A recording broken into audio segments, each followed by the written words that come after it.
ಆತ್ಮೀಯ ಸ್ನೇಹಿತರೆ, ತಮ್ಮದೇ ಆದ ಯೂಟ್ಯೂಬ್ ಚಾನಲ್ KSB ಸ್ಟಡಿ ಸರ್ಕಲ್ಗೆ ಸ್ವಾಗತ. ಇವತ್ತು 10ನೇ ತರಗತಿ ಸಮಾಜ ವಿಜ್ಞಾನ ವಿಷಯಕ್ಕೆ ಸಂಬಂಧಪಟ್ಟಂತೆ FA2 ಒಂದು ಪರೀಕ್ಷೆ ಪ್ರಶ್ನೆ ಪತ್ರಿಕೆಯನ್ನು ಇದರಲ್ಲಿ ನೋಡೋಣ. ರೂಪಣಾತ್ಮಕ ಮೌಲ್ಯಮಾಪನ ಪರೀಕ್ಷೆ 2 ಅಂತೇಳಿ ಕೂಡ ಕರಿತೀವಿ. ಸೊ ಮೊದಲಿಗೆ ಏನಪ್ಪಾ ಅಂತಂದ್ರೆ, ನೀವಿನ್ನೂ ನಮ್ಮ ಚಾನಲ್ ಸಬ್ಸ್ಕ್ರೈಬ್ ಮಾಡಿಲ್ಲ ಅಂತಂದರೆ ದಯವಿಟ್ಟು ಸಬ್ಸ್ಕ್ರೈಬ್ ಮಾಡ್ಕೊಳ್ಳಿ. ವಿಡಿಯೋನ ಸ್ಟಾರ್ಟ್ ಮಾಡೋಣ. ಮುಖ್ಯ ಪ್ರಶ್ನೆ 1ರಲ್ಲಿ ಸರಿಯಾದ ಉತ್ತರವನ್ನು ಆಯ್ದು ಬರೀಬೇಕು. ಸೊ ಮೊದಲೇ ಪ್ರಶ್ನೆ ಏನಂತಂದ್ರೆ, ಕಪ್ಪು ಮಣ್ಣಿನ ಪ್ರದೇಶವನ್ನು ಹೀಗೆಂದು ಕರೆಯುವರು. ಸೊ ಏನಂತೇಳಿ ಕರಿತೀವಿ ಅಂತಂದ್ರೆ ರೆಗೂರ್ ಅಂತೇಳಿ ಕರಿತೀವಿ. ಇನ್ನು ನೆಕ್ಸ್ಟ್ ಏನಪ್ಪ ಅಂತಂದ್ರೆ, ಪೋರ್ಟ್ನೋವೋ ಕದನದ ಪರಿಣಾಮವೆಂದರೆ. ಸೊ ಒಂದು ಪ್ರಶ್ನೆ ಬಹುಆಯ್ಕೆಯಲ್ಲಿ. ಸೊ ಪರಿಣಾಮ ಅಂತಂದ್ರೆ ಹೈದರಾಲಿ ಬ್ರಿಟಿಷರಿಂದ ಏನಾಗ್ತಾನೆ ಅಂತಂದ್ರೆ ಪರಾಭವಗೊಳ್ತಾನೆ, ಇದು ಪರಿಣಾಮ. ಮುಖ್ಯ ಪ್ರಶ್ನೆ 2ರಲ್ಲಿ ಒಂದು ವಾಕ್ಯದಲ್ಲಿ ಉತ್ತರವನ್ನು ಬರೀಬೇಕು. 3ನೇ ಪ್ರಶ್ನೆ ಏನಂತಂದ್ರೆ, ವನ್ಯಜೀವಿ ಧಾಮಗಳನ್ನು ಏಕೆ ಸ್ಥಾಪಿಸಲಾಗಿದೆ ಅಂತೇಳಿ ಒಂದು ಪ್ರಶ್ನೆ. ಸೊ ಏಕೆ ಸ್ಥಾಪಿಸಲಾಗಿದೆ ಅಂತಂದ್ರೆ, ವಿವಿಧ ಪ್ರಾಣಿಗಳನ್ನು ಅವುಗಳ ಮೂಲ ಸ್ಥಳದಲ್ಲೇ ಸಂರಕ್ಷಿಸಲು ಏನು ಮಾಡ್ಯಾರಪ್ಪ ಅಂತಂದ್ರೆ ವನ್ಯಜೀವಿ ಧಾಮಗಳನ್ನು ಇಲ್ಲಿ ಸ್ಥಾಪನೆ ಮಾಡಲಾಗಿದೆ ಅಂತೇಳಿ ನೋಡ್ತೀವಿ. 4ನೇ ಪ್ರಶ್ನೆ ಏನಂತಂದ್ರೆ, ಕಪ್ಪು ಮಣ್ಣು ಒಣ ಬೇಸಾಯಕ್ಕೆ ಉತ್ತಮ ಹೇಗೆ. ಸೊ ಉತ್ತಮ ಹೇಗೆಪ್ಪ ಅಂತಂದ್ರೆ, ಕಬ್ಬಿನ ಸುಣ್ಣ ಹಾಗೂ ಮ್ಯಾಗ್ನೇಸಿಯಂ ಏನಪ್ಪ ಅಂತಂದ್ರೆ ಕಾರ್ಬೋನೇಟ್ ಅಧಿಕವಾಗಿರುವುದರಿಂದ ಸೊ ಇಲ್ಲಿ ಕಪ್ಪು ಮಣ್ಣು ಏನಪ್ಪ ಅಂತಂದ್ರೆ ಒಣ ಬೇಸಾಯಕ್ಕೆ ಒಂದು ಸೂಕ್ತ ಅಂತೇಳಿ ನೋಡ್ತೀವಿ. ನೆಕ್ಸ್ಟು ಮುಖ್ಯ ಪ್ರಶ್ನೆ 3ರಲ್ಲಿ ಏನಂತಂದ್ರೆ 2ರಿಂದ 4 ವಾಕ್ಯಗಳಲ್ಲಿ ಉತ್ತರವನ್ನು ಬರೀಬೇಕು. ಇಲ್ಲಿ ನೋಡೋದಾದ್ರೆ 5ನೇ ಪ್ರಶ್ನೆ, ಶ್ರಮ ವಿಭಜನೆಯು ಅತ್ಯಂತ ಉಪಯುಕ್ತವಾದದ್ದು ಹೇಗೆ ಅಂಥೇಳಿ. ಸೊ ಯಾಕೆ ಉಪಯುಕ್ತ ಆಗಿತ್ತಪ್ಪ ಅಂದರೆ, ಮೊದಲನೇದಾಗಿ ಅರ್ಥವನ್ನು ನೋಡೋಣ. ಸೊ ಒಂದು ಕೆಲಸವನ್ನು ಜನರು ಏನಪ್ಪ ಅಂತಂದ್ರೆ ಹಂಚಿಕೊಂಡು ಮಾಡುವುದನ್ನು ಏನಂತೇಳಿ ಕರಿತೀವಿ ಅಂತಂದ್ರೆ ಶ್ರಮ ವಿಭಜನೆ ಅಂತೇಳಿ ಕರಿತೀವಿ. ಸೊ ಇಲ್ಲಿ ಹಂಚಿಕೊಂಡು ಮಾಡೋದೇನಪ್ಪ ಅಂತಂದರೆ ಒಂದು ಇಲ್ಲಿ ಉಪಯೋಗ ಅಂತೇಳಿ ನೋಡ್ತೀವಿ ನಾವು. ಇನ್ನು ಇಲ್ಲಿ ನೋಡೋದಾದ್ರೆ ಆಸಕ್ತಿ, ಅಭಿರುಚಿ, ಸಾಮರ್ಥ್ಯ, ವಯಸ್ಸು, ವಿಶೇಷ ಪರಿಣತಿ, ಕೌಶಲ್ಯ, ಲಿಂಗ ಭೇದಗಳ ಆಧಾರದ ಮೇಲೆ ಏನು ಮಾಡ್ತೀವಿ ಅಂತಂದ್ರೆ ಕೆಲಸಗಳನ್ನು ವಿಂಗಡಣೆ ಮಾಡ್ತೀವಿ. ಸೊ ಇದು ಕೂಡ ಒಂದು ಉಪಯೋಗಗಳಲ್ಲಿ ನಾವು ಬರೀಬಹುದು. ನೆಕ್ಸ್ಟ್ ಏನಂತಂದ್ರೆ, ಶ್ರಮ ವಿಭಜನೆ ಏನಪ್ಪ ಅಂತಂದ್ರೆ ವಿಶೇಷ ಪರಿಣತಿಗೆ ಕಾರಣವಾಗ್ತದೆ. ಸೊ ಇದು ಕೂಡ ಒಂದು ಉಪಯೋಗ ನೋಡ್ಬೋದು. ಒಂದು ನಿರ್ದಿಷ್ಟ ಕಾರ್ಯಕ್ಷೇತ್ರವೊಂದರಲ್ಲಿ ಏನಪ್ಪ ಅಂತಂದ್ರೆ ಆಳವಾದ ಪರಿಣತಿ, ತರಬೇತಿ ಅಥವಾ ಕೌಶಲ್ಯ ಪಡೆಯುವುದು ಎಂದರ್ಥ ಅಂತೇಳಿ ನೋಡ್ತೀವಿ. ಇನ್ನು ಯಾಕೆ ಅತ್ಯಂತ ಉಪಯುಕ್ತ ಅಂತೇಳಿ ನೋಡಿದಾಗ ಆರ್ಥಿಕ ಲಾಭ ಅಂತಕ್ಕಂಥದ್ದು ಈ ಶ್ರಮ ವಿಭಜನೆಯಿಂದ ಉಂಟಾಗ್ತದೆ. ಅಷ್ಟೇ ಅಲ್ಲದೆ ವರ್ಗ ವ್ಯವಸ್ಥೆ ಅಂತಕ್ಕಂಥದ್ದು ಕೂಡ ಏನಾಗ್ತದೆ ಅಂದರೆ ಇಲ್ಲಿ ರಚನೆ ಆಗ್ತದೆ. ಸೊ ಹಾಗಾಗಿ ಶ್ರಮ ವಿಭಜನೆ ಅಂತಕ್ಕಂಥದ್ದು ಅತ್ಯಂತ ಏನಪ್ಪ ಅಂತಂದರೆ ಉಪಯುಕ್ತವಾದದ್ದು ಅಂತೇಳಿ ನಾವು ಈ ರೀತಿಯಾಗಿ ನೋಡ್ತೀವಿ. 6ನೇ ಪ್ರಶ್ನೆ ಏನಂತಂದ್ರೆ, ಶ್ರೀರಂಗಪಟ್ಟಣದ ಒಪ್ಪಂದದ ಒಂದು ಷರತ್ತುಗಳೇನು ಅಂತೇಳಿ ಒಂದು ಪ್ರಶ್ನೆ. ಸೊ ಇಲ್ಲಿ ಷರತ್ತುಗಳು ನೋಡಿದಾಗ ಟಿಪ್ಪು ತನ್ನ ಅರ್ಧ ರಾಜ್ಯವನ್ನು ಏನು ಮಾಡ್ತಾನೆ ಅಂತಂದರೆ ಬ್ರಿಟಿಷರಿಗೆ ಬಿಟ್ಟು ಕೊಡಬೇಕಾಗ್ತದೆ. ಇನ್ನು ಅಷ್ಟೇ ಏನಪ್ಪ ಅಂತಂದ್ರೆ 3 ಕೋಟಿ ರೂಪಾಯಿಗಳನ್ನು ಏನು ಮಾಡ್ತಾನೆ ಅಂತಂದರೆ ಯುದ್ಧ ನಷ್ಟ ಪರಿಹಾರವಾಗಿ ಕೊಡಬೇಕಾಗ್ತದೆ ಬ್ರಿಟಿಷರಿಗೆ. ತನ್ನ 2 ಗಂಡು ಮಕ್ಕಳನ್ನ ಏನು ಮಾಡಬೇಕಪ್ಪ ಅಂತಂದರೆ ಇಲ್ಲಿ ಒತ್ತೆಯಾಗಿ ಇಡಬೇಕಾಗ್ತದೆ. ಸೊ ಇದು ಕೂಡ ಏನಪ್ಪ ಅಂತಂದ್ರೆ ಇಲ್ಲಿ ಒಂದು ಷರತ್ತು ಅಂತೇಳಿ ನೋಡ್ತೀವಿ. ಇನ್ನು ಸೈನ್ಯದಲ್ಲಿದ್ದ ಸೈನಿಕರನ್ನ ಏನಪ್ಪ ಅಂತಂದ್ರೆ ಇಲ್ಲಿ ಸೆರೆ ಸಿಕ್ಕಿರ್ತಕ್ಕಂಥವ್ರನ್ನ ಇಲ್ಲಿ ಬಿಡುಗಡೆಗೊಳಿಸಬೇಕು. ಇನ್ನು ಶ್ರೀರಂಗಪಟ್ಟಣದಿಂದ ಏನಪ್ಪ ಅಂತಂದ್ರೆ ಬ್ರಿಟಿಷರ ಒಂದು ಮಿತ್ರ ಸೈನ್ಯ ಇಲ್ಲಿ ಏನಾಗ್ತಿತ್ತು ಅಂದ್ರೆ ಹಿಂದೆ ಸರಿತದೆ. ಸೊ ಇದಿಷ್ಟು ಏನಪ್ಪ ಅಂತಂದ್ರೆ ಇಲ್ಲಿ ಷರತ್ತುಗಳಂತೇಳಿ ನಾವು ನೋಡ್ತೀವಿ. ಇನ್ನು ಈ ಪ್ರಶ್ನೆಗೆ ಅಥವಾ ಪ್ರಶ್ನೆ ಏನಂತಂದ್ರೆ, ಸತ್ಯಶೋಧಕ ಸಮಾಜವು ಪ್ರತಿಪಾದಿಸಿದ ಸುಧಾರಣೆಗಳು ಯಾವ ಅಂತೇಳಿ. ಸಾಕಷ್ಟು ಇಲ್ಲಿ ಪ್ರತಿಪಾದಿಸಿರ್ತಕ್ಕಂಥ ಸುಧಾರಣೆಗಳಿದಾವೆ. ಅವು ಯಾವಪ್ಪ ಅಂತಂದ್ರೆ, ಮೊದಲೇದಾಗಿ ಪಾನ ನಿಷೇಧ ಅಂತಕ್ಕಂಥದ್ದು ಇದೆ. ಇನ್ನು ಸ್ತ್ರೀ ಪುರುಷರ ಅಸಮಾನತೆಯ ಒಂದು ವಿರೋಧವನ್ನು ಕೂಡ ಇಲ್ಲಿ ಸತ್ಯಶೋಧಕ ಸಮಾಜ ಅಂತಕ್ಕಂಥದ್ದು ಪ್ರತಿಪಾದನೆ ಮಾಡ್ತದೆ.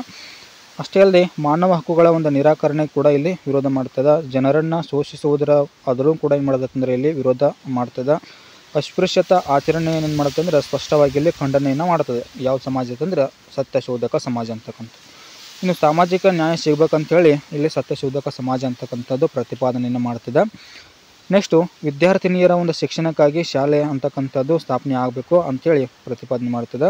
ಇನ್ನು ಉಚಿತ ಮತ್ತು ಕಡ್ಡಾಯ ಶಿಕ್ಷಣ, ಸೊ ಇದು ಕೂಡ ನೋಡ್ಬೋದು. ರೈತ ಪರವಾಗಿರ್ತಕ್ಕಂಥ ಒಂದು ಹೋರಾಟ, ಸೊ ಇವೆಲ್ಲವೂ ಕೂಡ ಏನಪ್ಪ ಅಂತಂದ್ರೆ ಸತ್ಯಶೋಧಕ ಸಮಾಜ ಅಂತಕ್ಕಂಥದ್ದು ಇಲ್ಲಿ ಪ್ರತಿಪಾದಿಸಿರ್ತಕ್ಕಂಥ ಸುಧಾರಣೆಗಳಂತ ನೋಡ್ತೀನಿ. ಮುಖ್ಯ ಪ್ರಶ್ನೆ 4ರಲ್ಲಿ 5-6 ವಾಕ್ಯದಲ್ಲಿ ಉತ್ತರವನ್ನು ಬರೀಬೇಕು. ಸೊ ಏನಂತಂದ್ರೆ 7ನೇ ಪ್ರಶ್ನೆ, ಅನಕ್ಷರತೆಯನ್ನು ಹೋಗಲಾಡಿಸಲು ಕೈಗೊಂಡಿರುವ ಕ್ರಮಗಳು ಯಾವುವು ಅಂತೇಳಿ.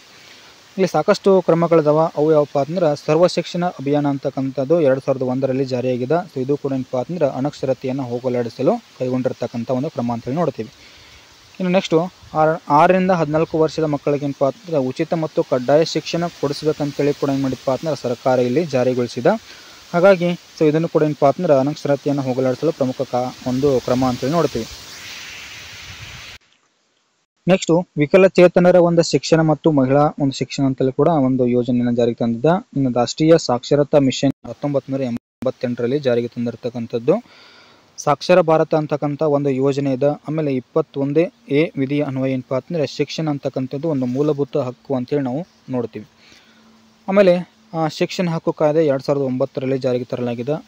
ಸೊ 6ರಿಂದ 14 ವಯೋಮಾನದವರೆಗೆ ಏನಪ್ಪ ಅಂತಂದರೆ ಶಿಕ್ಷಣವನ್ನು ಕಡ್ಡಾಯಗೊಳಿಸುವುದು. ಸೊ ಇದು ಕೂಡ ಏನಪ್ಪ ಅಂತಂದರೆ ಇಲ್ಲಿ ನಾವಿಲ್ಲಿ ಅನಕ್ಷರತೆಯನ್ನು ಹೋಗಲಾಡಿಸಲು ಕ್ರಮವನ್ನಾಗಿ ನೋಡ್ತೀವಿ. ಸೊ ಇವೆಷ್ಟು ಏನಪ್ಪ ಅಂತಂದರೆ ನಾವು ಮುಖ್ಯವಾಗಿರ್ತಕ್ಕಂಥ ಕ್ರಮಗಳಂತೇಳಿ ನೋಡ್ತೀವಿ.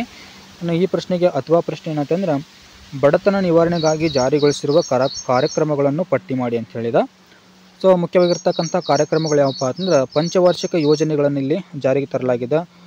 ಆಮೇಲೆ ರಾಷ್ಟ್ರೀಯ ಆಹಾರ ಭದ್ರತಾ ಕಾಯ್ದೆಯನ್ನು ಕೂಡ ಇಲ್ಲಿ ಜಾರಿಗೆ ತರಲಾಗಿದೆ. ಸೊ ಪ್ರಧಾನಮಂತ್ರಿ ಗರೀಬ್ ಕಲ್ಯಾಣ ಯೋಜನೆ ಅಂತಕ್ಕಂಥದ್ದು ಕೂಡ ಇಲ್ಲಿ ಜಾರಿಗೆ ತರಲಾಗಿದೆ. ನೆಕ್ಸ್ಟ್ ಏನಪ್ಪ ಅಂತಂದ್ರೆ ಪ್ರಧಾನಮಂತ್ರಿ ಗ್ರಾಮೋದಯ ಯೋಜನೆ ಅಂತಕ್ಕಂಥದ್ದು ಕೂಡ ಇಲ್ಲಿ ನೋಡ್ತೀವಿ.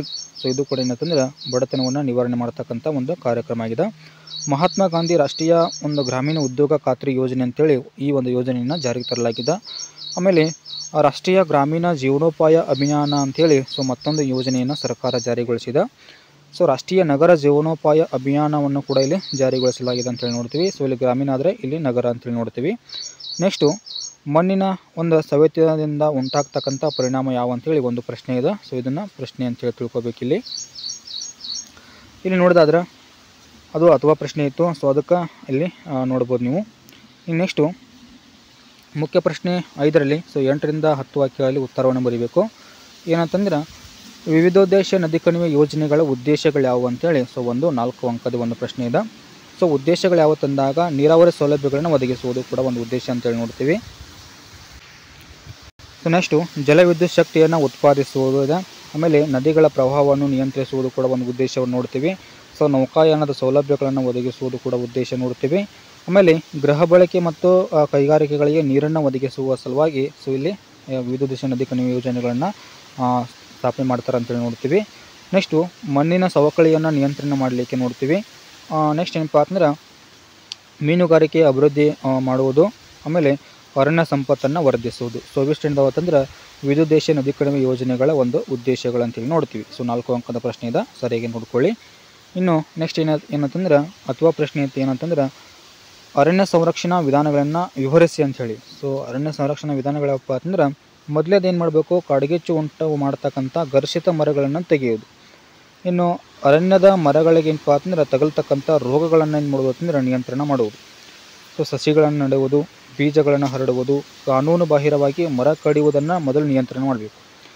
ಅಷ್ಟೇ ಅಲ್ಲದೆ ಸಾರ್ವಜನಿಕರಲ್ಲಿ ಏನಪ್ಪ ಅಂತಂದ್ರೆ ಮರ ನೆಡೆಯಲು ಇಲ್ಲಿ ಪ್ರೋತ್ಸಾಹವನ್ನು ಕೊಡಬೇಕಾಗ್ತದೆ. ಇನ್ನು ಅರಣ್ಯಗಳಲ್ಲಿ ಸಾಕು ಪ್ರಾಣಿಗಳನ್ನು ಮೇಯಿಸುವುದನ್ನು ಏನು ಮಾಡಬೇಕು ಅಂತಂದರೆ ಸಂಪೂರ್ಣವಾಗಿ ನಿಯಂತ್ರಿಸಿದಾಗ ಅರಣ್ಯ ಸಂರಕ್ಷಣೆ ಒಂದು ಮಾಡಬಹುದು. ಇನ್ನು ರಕ್ಷಣೆಗೆ ಏನು ಮಾಡೋದು ಅಂತಂದ್ರೆ ಜನರಲ್ಲಿ ಪ್ರೇರೇಪಣೆ ಕೊಡ್ತಕ್ಕಂಥದ್ದು. ಸೊ ಸಾಮಾಜಿಕ ಒಂದು ಅರಣ್ಯ ಯೋಜನೆಯನ್ನು ಜಾರಿಗೆ ತರ್ತಕ್ಕಂಥದ್ದು. ಸೊ ಇವೆಷ್ಟು ಏನಂತಂದ್ರೆ ಅರಣ್ಯ ಸಂರಕ್ಷಣಾ ವಿಧಾನಗಳಂತೇಳಿ ನೋಡ್ತೀವಿ ನಾವು. ಇನ್ನು ಮುಖ್ಯ ಪ್ರಶ್ನೆ 6ರಲ್ಲಿ ಏನಂತಂದ್ರೆ ಭಾರತ ನಕ್ಷೆಯನ್ನು ಬರೆದು ಕೆಳಗಿನವುಗಳನ್ನು ಏನು ಮಾಡಬೇಕಪ್ಪ ಅಂತಂದ್ರೆ ಗುರುತಿಸಬೇಕು. ಸೊ 2 ಪ್ಲೇಸ್ಗಳಿದಾವ. ಅವು ಯಾವಪ್ಪ ಅಂತಂದ್ರೆ ಒಂದು ಬಾಕ್ರನಂಗಲ್ ಯೋಜನೆ ಅಂತಕ್ಕಂಥದ್ದು, 2ನೇದು ಪಂಪಸಾಗರ ಅಂತಕ್ಕಂಥ. ಸೊ 2 ಗುರುತಿನ ಸ್ಥಳಗಳಿದಾವೆ. ಸೊ ಇವು ಸರಿಯಾದ ರೀತಿಯಲ್ಲಿ ಒಂದು ನಕ್ಷೆಯಲ್ಲಿ ಏನು ಮಾಡಿ ಅಂತಂದ್ರೆ ಕೊಟ್ಟಿದ್ದೀನಿ ನೋಡಿ. ಇಲ್ಲಿ ಏನಂತಂದ್ರೆ ಬಾಕ್ರನಂಗಲ್ ಅಂತಕ್ಕಂಥದ್ದು ಸೊ ಈ ಒಂದು ಭಾಗದಲ್ಲಿ ಕಂಡು ಬರ್ತದೆ. ಇನ್ನು ನೆಕ್ಸ್ಟ್ ಯಾವುದಂತಂದ್ರೆ ಪಂಪಸಾಗರ ಅಂತಕ್ಕಂಥದ್ದು ನೋಡ್ತೀವಿ. ಸೊ ಈ ಒಂದು ಭಾಗದಲ್ಲಿ ಕಂಡು ಬರ್ತದೆ. ಸೊ ಸರಿಯಾದ ರೀತಿಯಲ್ಲಿ ನೀವು ನೋಡ್ಕೊಳ್ಬೋದು. ಸೊ ಇದೆಷ್ಟೇನಪ್ಪ ಅಂತಂದ್ರೆ 10ನೇ ತರಗತಿ ಸಮಾಜ ವಿಜ್ಞಾನ ವಿಷಯಕ್ಕೆ ಸಂಬಂಧಪಟ್ಟಂತೆ ರೂಪನಾತ್ಮಕ ಮೌಲ್ಯಮಾಪನ 2. ಸೊ ಇದು ಮಾಡೆಲ್ ಆಗಿರ್ತದೆ, 2ನೇ ಒಂದು ಮಾಡೆಲ್ ಆಗಿರ್ತದೆ. ಸೊ 1ನೇ ಮಾಡೆಲ್ ಆಲ್ರೆಡಿ ಸೊ ನಮ್ಮ ಒಂದು ಯೂಟ್ಯೂಬ್ ಚಾನಲಲ್ಲಿ ಅಪ್ಲೋಡ್ ಮಾಡಿದ್ದೇವೆ. ಇನ್ನು ಆದಷ್ಟು ಈ ಒಂದು ವಿಡಿಯೋನ ಶೇರ್ ಮಾಡಿ ಅಂತ ಹೇಳ್ತಾ ಈ ಒಂದು ವಿಡಿಯೋನ ಇಲ್ಲಿಗೆ ಮುಗಿಸ್ತಾ ಇದ್ದೀನಿ. Thank you.